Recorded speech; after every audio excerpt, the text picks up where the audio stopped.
오늘 함께 보실 말씀은 요한일서 말씀 보겠습니다.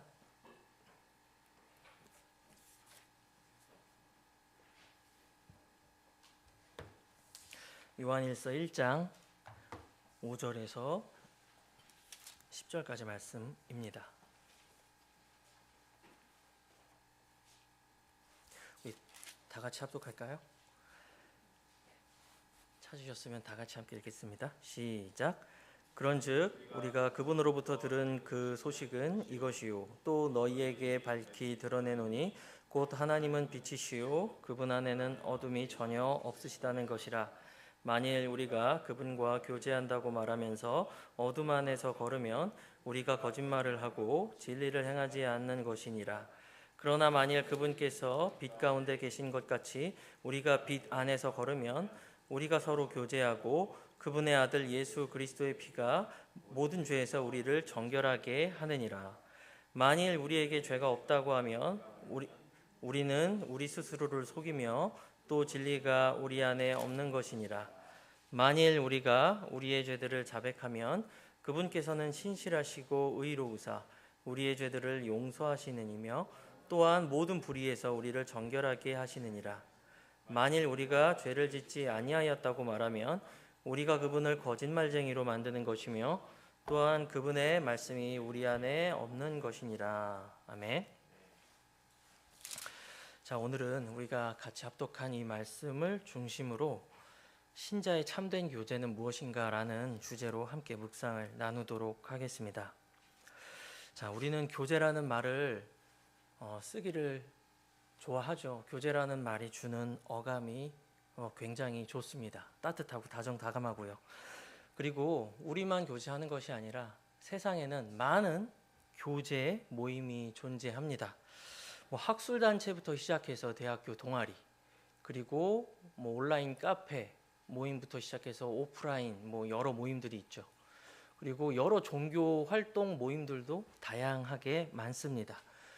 사람들은 이런 교제의 수단이 되는 모임들을 통해서 소속감을 느끼고 즐거움을 느끼기도 하고 위로를 받기도 합니다.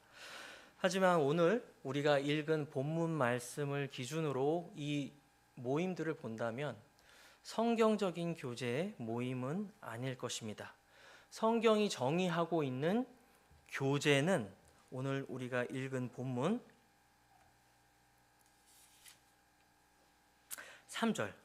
3절입니다. 제가 읽겠습니다. 우리가 보고 들은 것을 너희에게 밝히 드러냄은 너희 또한 우리와 교제하게 하려 함이니 진실로 우리의 교제는 아버지와 그분의 아들 예수 그리스도와 함께하는 것입니다 라고 말씀하고 있죠. 단순히 사람과 사람 간에 교제하는 것을 넘어서 살아계신 하나님과 교제하고 그 하나님으로부터 부름받은 사람들과 함께 교제하는 것, 이것이 바로 성경이 우리에게 정의해주고 있는 참된 교제의 모습입니다. 자, 하지만 이 세상 사람들은 이제 참된 교제일 수가 없겠죠. 왜냐하면 그들은 구원받지 못했기 때문입니다. 그리스도의 몸, 그리고 몸의 각 개별적인 지체로서 교제하지 않으면 그것은 하나님이 보실 때 성경적인 교제는 아닙니다. 이것은 굉장히 어떤 부분에서는 좀 슬픈 이야기이기도 합니다. 우리가 아까 두 번째 기도 제목을 나눌 때 함께 기도했던 것처럼 믿지 않는 가족들을 위해서 우리가 항상 기도하잖아요. 그들을 너무나도 사랑하고 항상 교제하는 분들이지만 성경적인 의미에서 교제는 아닙니다. 왜냐하면 그들은 아직 구원의 영역 밖에 있기 때문입니다. 그분들을 빨리 이 참된 교제 안으로 들여오기 위해서는 우리가 부지런히 그들을 위해서 복음을 전해야 되겠죠. 그들을 위해서 끊임없이 기도하고 그들에게 선한 간증을 보여드려야 할 것입니다. 이 세상에서 어떠한 선한 의도를 가진 개인이든 단체든 간에 교제라는 이름을 붙였다면 반드시 거기에는 필수적인 요소가 필요합니다. 그것은 바로 진리입니다. 이 진리라는 것을 공통 분모로 가지고 있지 않으면 그 어떤 선한 의도를 가지고 행하는 개인이든 단체든 그들이 나누는 교제는 진정한 교제가 아니라고 할 수가 있습니다. 제가 만약에 너무나도 사랑하는 오랫동안 친분이 있는 사람이라고 해서 신천지 교인을, 안식교 교인을 제가 그들과 함께 교제할 수는 없겠죠. 이제 제가 그분들과 오래 알고 지낸 것은 맞지만 그 사람들과 나는 진리에 있어서 어느 하나도 공통점을 가지고 있지 않습니다. 자, 진리에 기반한 교제만이 성경적 교제다. 거듭남에 기초한 교제만이 성경적 교제다. 진정한 교제는 하나님과 그분의 아들 예수 그리스도 그리고 그분을 믿는 모임 안에서 참된 교제가 이루어진다라고 말씀을 드렸습니다. 자, 이런 복잡하고 다양한 상황에도 불구하고 우리한테 기쁜 소식이 있습니다. 그것은 바로 하나님께서 저와 여러분과 교제하기를 원한다는 것입니다.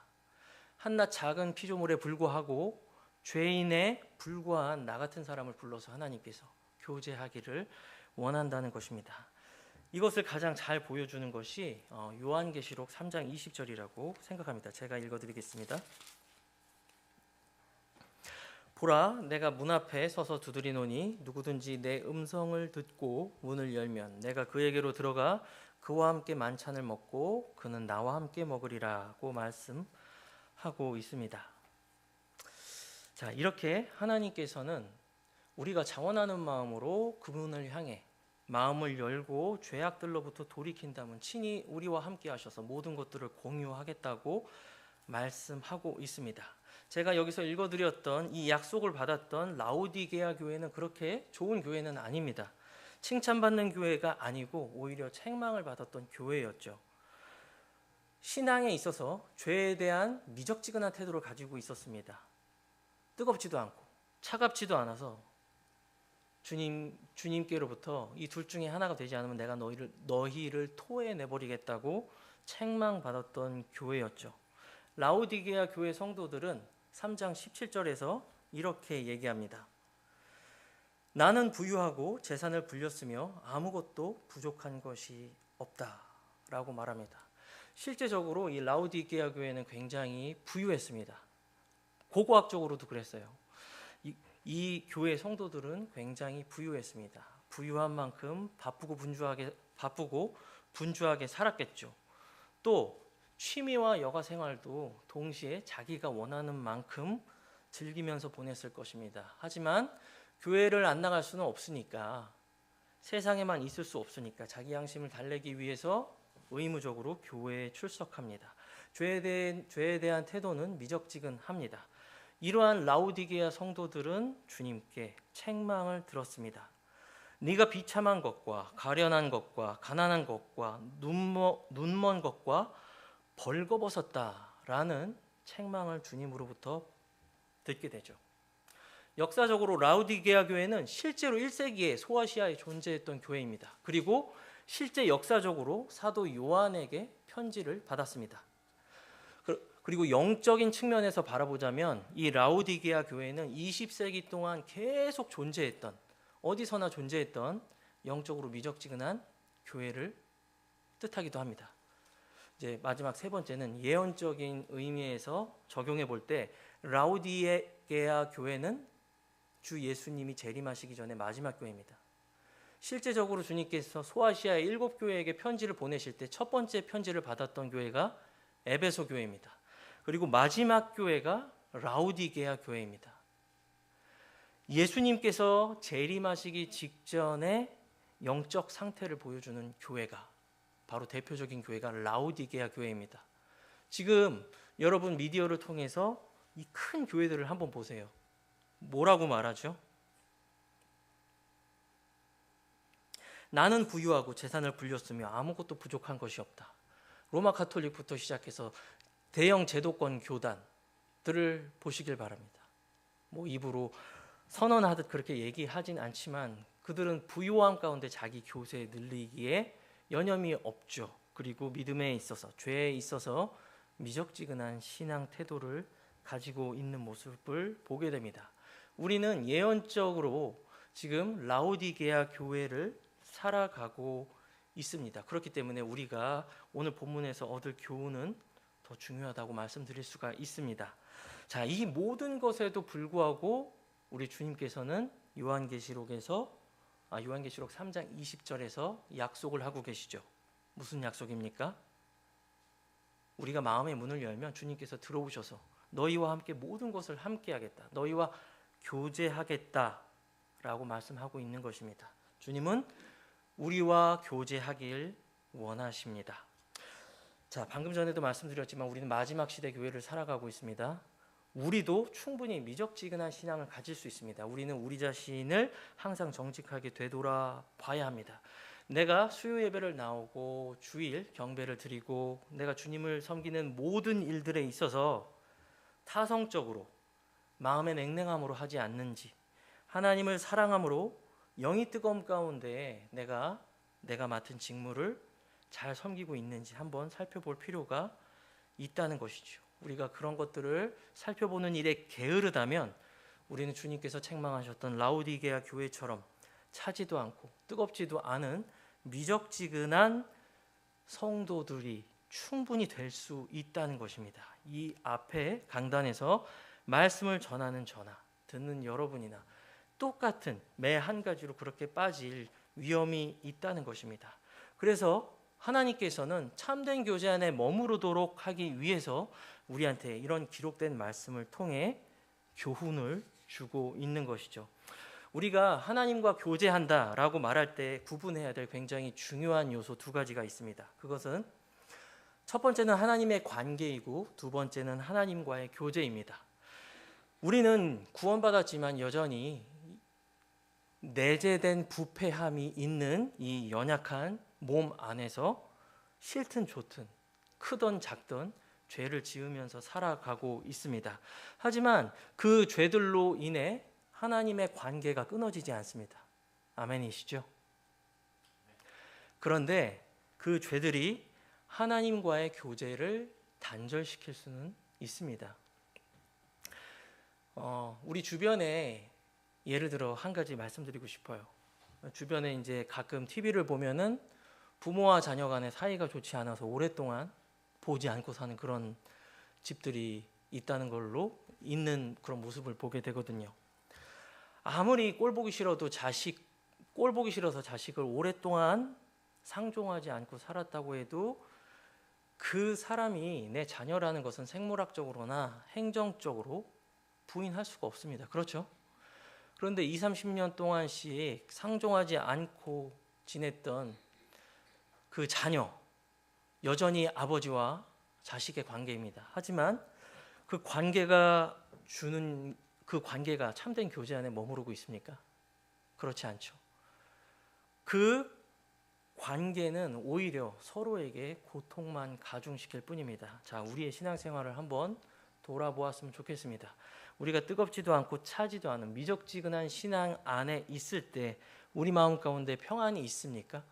하나님과의 관계는 깨지지 않을지언정 우리 육신의 죄를 통제하고 처리하지 않은 채로 하나님의 관계만 주장하는 그런 삶 속에 우리 안에 참된 능력의 평안, 복음의 평안이 우리 안에 존재했었나요?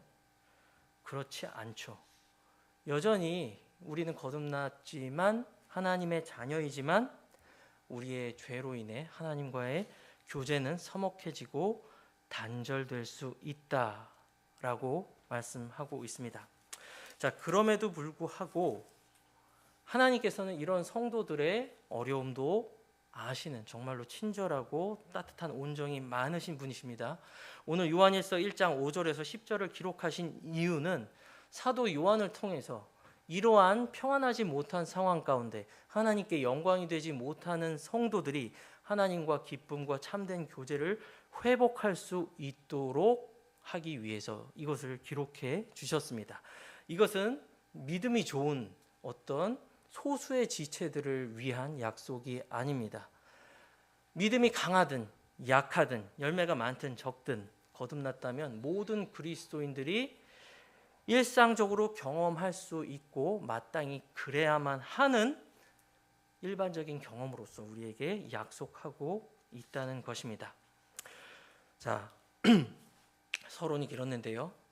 우리가 만일 하나님과의 교제가 서먹하다면, 뭔가에 막힌 담이 있다면, 멀어지고 깨져 있다면 그것을 회복하는 교제의 회복을 위한 중요한 전제 몇 가지에 대해서 제가 말씀드리고자 합니다.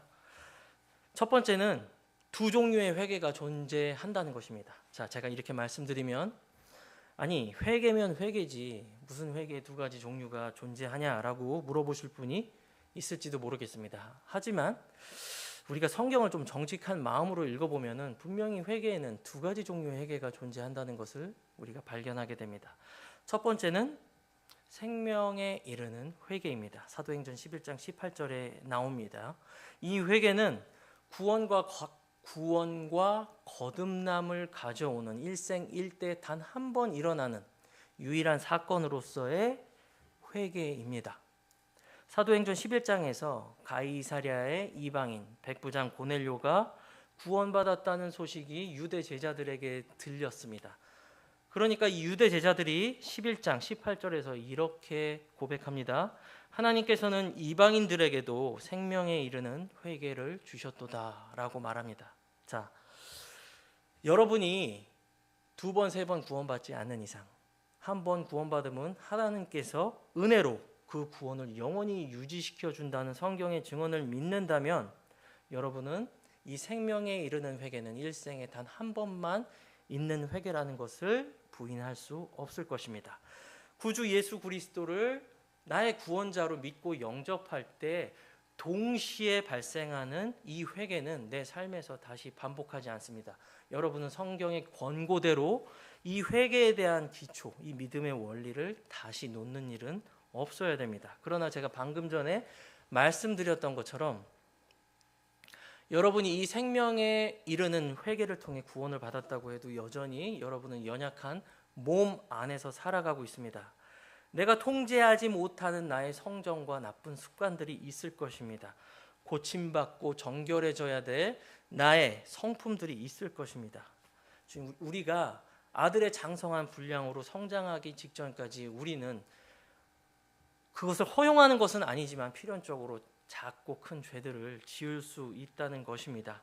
자, 이러한 죄들이 분명히 하나님 아버지 되신 하나님과 나와의 관계를 멀찍이 떨어뜨리고 관계를 부수지는 않지만 하나님과 나의 교제를 깨어 부술 수 있다는 것을 말씀드렸죠. 바로 이렇게 날마다 하나님과의 교제를 흐트러뜨리고 멀리 이렇게 옮겨버리는 죄들을 처리하기 위한 매일매일의 회개가 필요하다는 것입니다. 자, 생명에 이르는 회개가 사도행전 11장을 기준으로 제가 말씀드렸다면 바로 하나님과 친밀한 교제를 위한 매일의 회개는 오늘 우리가 읽은 요한 1서 본문에 그대로 기록되어 있다는 것입니다. 제가 구절을 읽어드리겠습니다.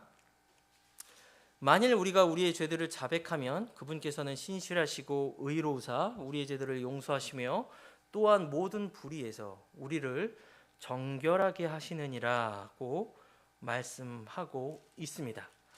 자, 우리는 우리 주 예수 그리스도를 구원자로 믿고 받아들일 때 영원한 생명에 이르는 회개를 했습니다. 이것은 반복되지 않습니다. 그러나 여전히 구원받은 이후에도 내 몸 안에서 일어나는 작고 큰 죄들, 하나님의 교제를, 하나님과의 친밀함을 방해하는 이 모든 죄들을 처리하기 위해서는 우리는 요한 1서로 되돌아가서 매일에 필요한 회개를 해야 된다는 것입니다. 제가 방금 구절을 읽어드렸습니다. 자, 이 회개에 전제되는 것은 바로 여러분의 자백입니다. 여러분의 진심 어린 자백들을 통해서 이 죄는 처리됩니다. 자, 이 원리들에 대해서는 제가 뒤에서 다시 말씀드리도록 하겠습니다. 이 모든 것들에 있어서 전제된 진리가 있습니다.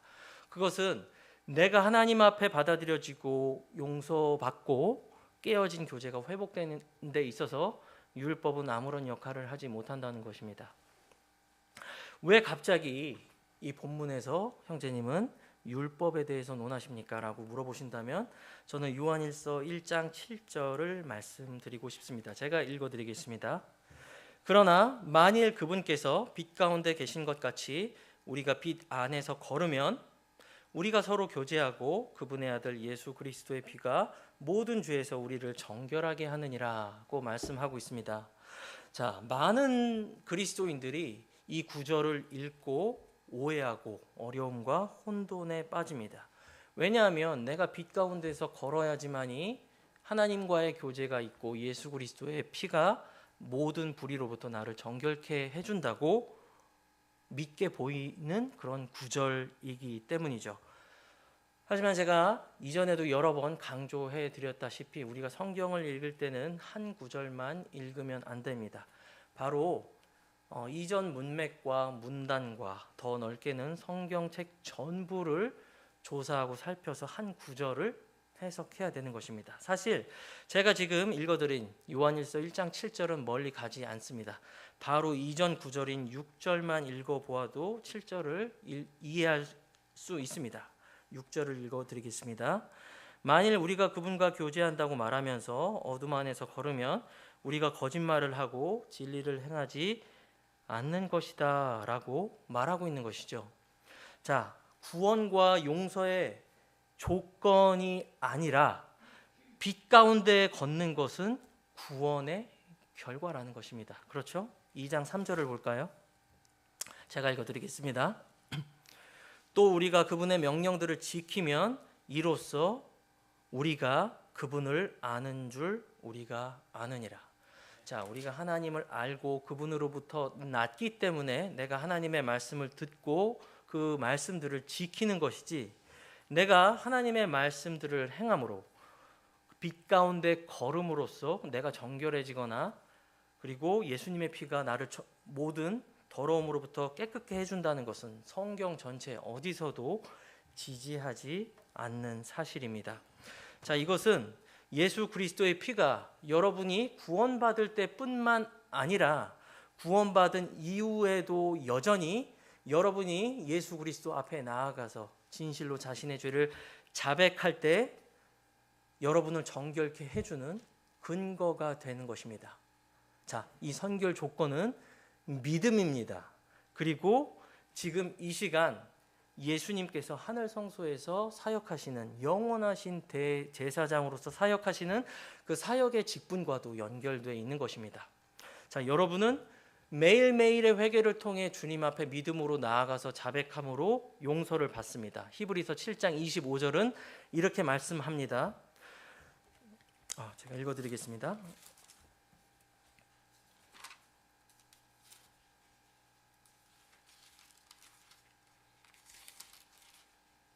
히브리서 7장 25절. 그런즉 그분께서는 또한 능히 그분에 의해 하나님께 나오는 자들을 끝까지 구원하실 수 있으니 이는 그분께서 살아계셔서 그들을 위해 중보하시기 때문이니라고 말씀하고 있죠.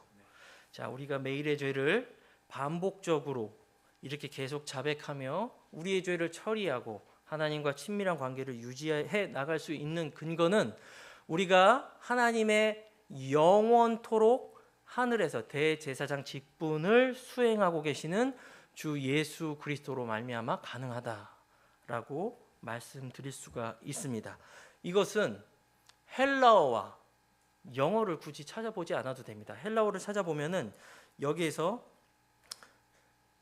예수 그리스도의 피가 모든 죄에서 우리를 정결하게 한다 할 때 이게 직설법, 능동태, 현재 시제로 기록되어 있습니다.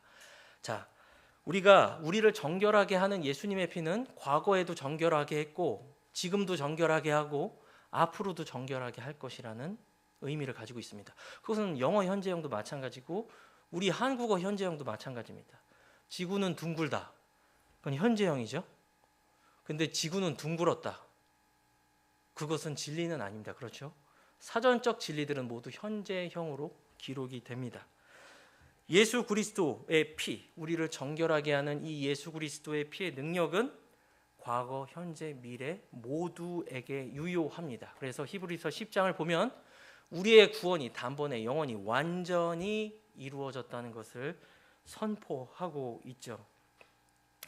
오히려 이런 율법적인 어떤 행위에 얽매여서 내가 하나님께 아부하려는 그런 시도들은 전혀 성경적인 회개나 돌이킴이 아닙니다.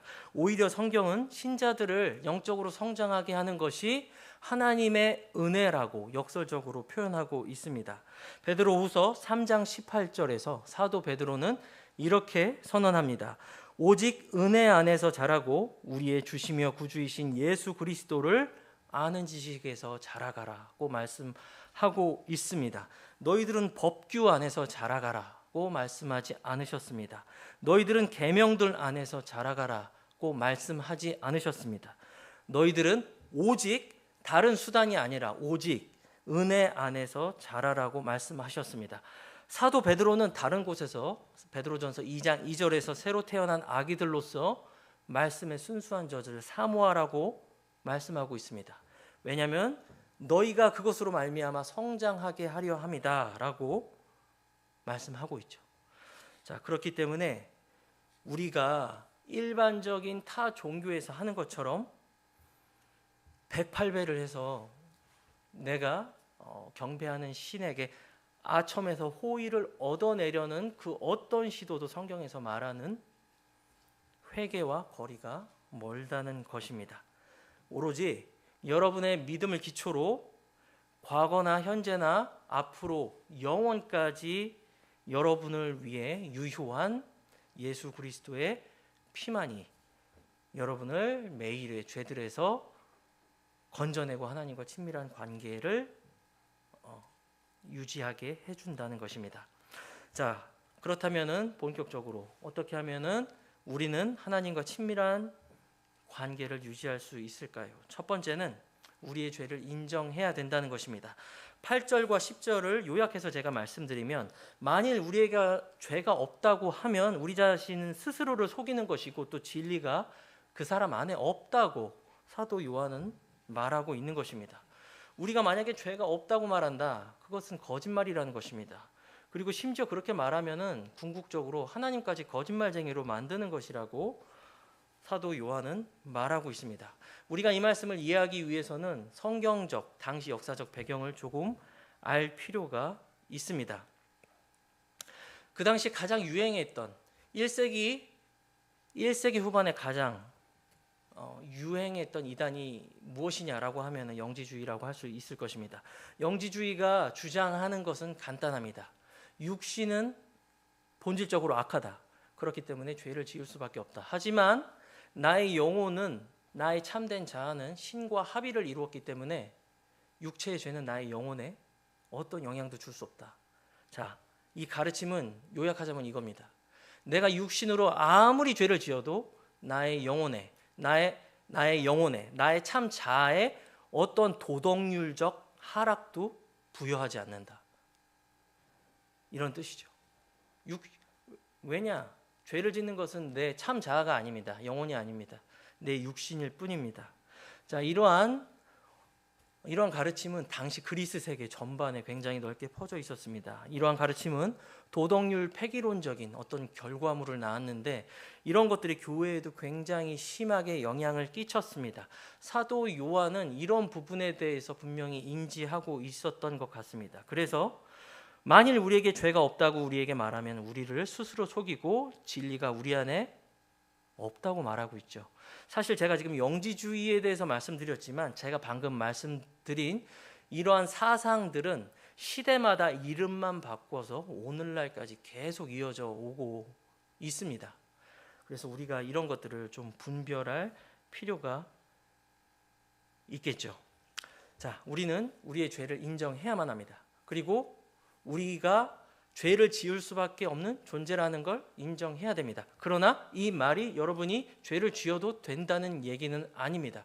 우리가 이 죄를 지음에도 불구하고 우리가 영적으로 성장하고 날마다 거룩한 그리스도인이 되고 하나님과 친밀한 교제를 유지하기 위해서 요한일서 본문을 기록해 준 것이지, 영지주의자들이 말하는 것처럼 내 육체가 죄를 짓는 것이지 내 영이 죄를 짓는 것은 아니다라고 말하는 것이 아니라는 것입니다. 죄는 하나님께 짓는 것입니다. 내가 하나님의 이름과 영광을 모독하는 행위입니다. 자, 내가 죄를 지을 때 이러한 행위를 한다는 것을 우리가 인식해야 됩니다. 그리고 우리 죄를 회개해야 되겠죠. 무엇에 근거해서요? 예수 그리스도의 피에 근거해서 우리의 죄들을 영원하신 대제사장 앞에 나아가 자백을 하는 것입니다. 잠언 28장 13절은 이렇게 말씀하고 있습니다. 자기 죄들을 숨기는 자는 형통하지 못하나 누구든지 그것들을 자백하고 버리는 자는 긍휼을 얻으리라고 말씀을 하고 있습니다. 자, 제가 아까 설명드린다고 했었던 것들을 말씀드리길 원하는데요. 이 자백은 그렇다면 나는 내가 지었던 잘못에 대해서 그냥 입으로만 말하면 내 죄가 다 회개가 되는 것이냐? 라고 물어볼 수도 있습니다. 거듭나지 않은 구원이 필요한 모든 세상 밖에 있는 분들은 기독교에 있는 회개에 대해서 이런 관점으로 바라봅니다. 그러나 성경 전체가 말하는 그리스도인의 자백은 전혀 그런 가르침이 아닙니다. 자, 요한일서 1장 9절 우리의 죄들을 자백하면 그분께서는 신실하시고 의로우사 우리의 죄들을 용서하시며 라고 말할 때 자백에는 적어도 세 가지가 포함됩니다. 기준이 무엇이냐? 성경이 가르치고 있는 회개의 가르침과 모든 교회사에 기록된 성도들의 경험, 이 두 가지에 기반해서 적어도 이 자백에는 세 가지가 포함되어 있습니다. 첫 번째, 내가 거룩하시고 영광스러우신 하나님을 반역하고 모독했다는 슬픔이 포함되어 있습니다. 두 번째, 그러한 더럽고 추악한 죄를 지은 나 자신에 대한 수치심과 죄에 대한 미움이 포함되어 있습니다. 그리고 마지막 세 번째는 이러한 삶으로부터 돌이키려는 강력한 마음의 변화. 자, 1장 9절에 이러한 자백 안에는 이 세 가지 요소가 분명히 포함되어 있다는 것입니다. 이 과정에서 여러분이 실패와 반복을 계속해서 이어나갈 수 있습니다. 그럼에도 불구하고 포기하지 않고 여러분은 이런 성경적 자백을 붙들고 대제사장께 끊임없이 나아가야 됩니다. 왜냐하면 반복되는 죄에도 불구하고 반복되는 자백이 사도 베드로가 말한 것처럼 은혜 안에서 성장하는 영적인 수단이 되기 때문입니다. 하지만 이러한 반복 가운데서 자포자기하고 우리의 조상 아담이 걸었던 길을 그대로 답습하는 사람들이 많이 있습니다. 아담은 죄를 짓자 자기의 수치심과 부끄러움을 이기지 못해서 얼기설기 잎사귀와 나무로 자기의 노력과 시도로 자기의 죄를 감추려고 했습니다. 하지만 그것은 사람의 방법이지 하나님의 솔루션은 아니죠. 이와 똑같습니다. 죄로 인해 낙담한 많은 사람들이 영화 감상, 취미생활, 여행, 여러 가지 다른 방법들로 죄로 인해 낙담하고 우울한 자신의 영적 상태를 커버하려고 합니다. 하지만 유일한 하나님께서 아담에게 지어주셨던 가죽 옷, 짐승을 피 흘려서 지어주셨던 가죽 옷이 유일한 솔루션이라면 우리는 예수 그리스도의 피에 근거해서 끊임없이 나아가 우리가 하나님을 모독했다는 슬픔, 죄에 대한 수치심, 그리고 이 모든 것들로부터 돌이키려는 강력한 마음의 변화를 가지고 우리의 죄들을 자백해야 된다는 것입니다. 죄는 반드시 드러나야 합니다. 자, 저는 여러분에게 도전하고 싶은데요. 여러분 매일 분주하고 바쁘게 살아가고 있습니다. 자, 이 분주하고 바쁨 가운데 우리는 매일 지었던 육신의 여러 가지 크고 작은 흠결들을 우리의 대제사장 되시는 주님 앞에 나아가서 날마다 자백하고 있습니까? 사실 바쁘다 보면 하루 이틀 빠질 수 있지라고 말할 수 있습니다. 하지만 하루 이틀은 일주일이 되고 일주일은 한 달이 됩니다. 오랫동안 내가 그리스도 앞에 나아가 나의 죄들을 고하고 우리 마음을 녹이며 기도하지 않는다면, 교제하지 않는다면 마치 치우지 않는 소각장의 쓰레기처럼 그 쓰레기들이 날마다 누적되고 그 누적된 쓰레기들은 부패하고 썩고 냄새나고 주변 모두에게 영향을 끼칩니다. 누룩처럼 말이죠. 하나님 앞에 감추이는 것 없이 우리의 마음을 드러내고 내면의 동기조차도 사실은 죄가 되는 부분이 많이 있죠. 그런 부분까지 하나님 앞에 나아가서 자백하고 고백을 해야 된다는 것입니다. 자, 18세기 위대한 유럽의 대부흥 때 수억 명에게 복음을 전했던 조지 휘필드라는 정말 위대한 하나님의 사람이 있었습니다. 이제 그 복음 전도자의 자기 점검표에 보면 여러 가지 사항이 있지만 제가 그 책을 읽을 때 인상 깊었던 것은 그날 지었던 죄를 내가 하나님 앞에 자백하였는가, 자기 영적 상태를 점검하는 점검문에 그것이 포함되어 있었다는 것입니다. 이것은 성경적인 방법일 뿐만이 아니라 우리 믿음의 선진들이 실제적으로 자기 삶에 꾸준히 실천함으로써 하나님과 친밀한 관계를 유지했다는 것입니다. 자, 그러한 하나님의 종들이 또 하나님을 위해서 위대한 일들을 감당했다는 것이죠. 자, 우리가 9절에 한 표현만 제가 말씀드리고 마무리하도록 하겠습니다. 9절에 보면 우리의 죄들을 자백하면 그분께서는 신실하시고 의로우사 우리의 죄들을 용서하신다고 말씀하고 있죠. 여기서 신실하다는 표현에 우리가 눈을 돌릴 필요가 있습니다. 하나님은 신실합니다. 어느 때는 내가 약속을 지키고 싶고 어느 때는 지키고 싶지 않은 사람과는 전혀 다릅니다. 하나님께서 신실하다라고 말씀하셨다면 그것은 양과 질적인 측면에서 절대적인 신실이지 어떤 가변적이거나 아니면은 불완전함을 포함하는 그런 신실함은 아니라는 것입니다. 자, 우리가 우리의 죄들을 자백하면은 우리의 죄들을 용서해 주신다고 말씀하고 있습니다. 왜냐하면 우리 주님은 신실하기 때문입니다. 이 주님은 약속을 주셨습니다. 그렇기 때문에 이 약속을 이행하실 의무가 있으십니다. 그리고 주님은 이 약속을 주셨기 때문에 이 약속을 이행할 능력도 가지고 계십니다. 그리고 이 약속을 믿고 나아오는 죄로 인해 무거운 짐을 진 모든 신자들, 그리고 하나님과 교제가 깨어져서 멀리서 고통받고 있는 모든 신자들의 죄를 지금 용서해 주길 원한다는 것입니다. 히브리서 4장 15절을 제가 읽어드리겠습니다. 그 낙담한 모든 성도들에게 그리고 라우디게아 교회 성도들 같이 미적지근한 신앙을 가지고 있는 모든 성도들에게 하나님께서는 히브리서 4장 16절로 이렇게 도전하십니다. 그러므로 우리가 긍휼을 얻고 필요할 때에 도우시는 은혜를 찾기 위해 은혜의 왕자로 담대히 나아가자. 자, 하나님께서 여러 가지 격려와 약속으로 낙담에 빠진 모든 성도들을 도전하고 있습니다. 자, 오늘 이 말씀 상고하면서 우리 모두 하나님과 정말 하나님을 아빠, 아버지라고 부를 만큼 어떤 친밀한 관계를 유지하는 우리 모든 사랑하는 형제 자매님 여러분들 되셨으면 좋겠습니다. 자, 가지고 온 기도 제목들 함께 기도하신 후에 파하도록 하겠습니다.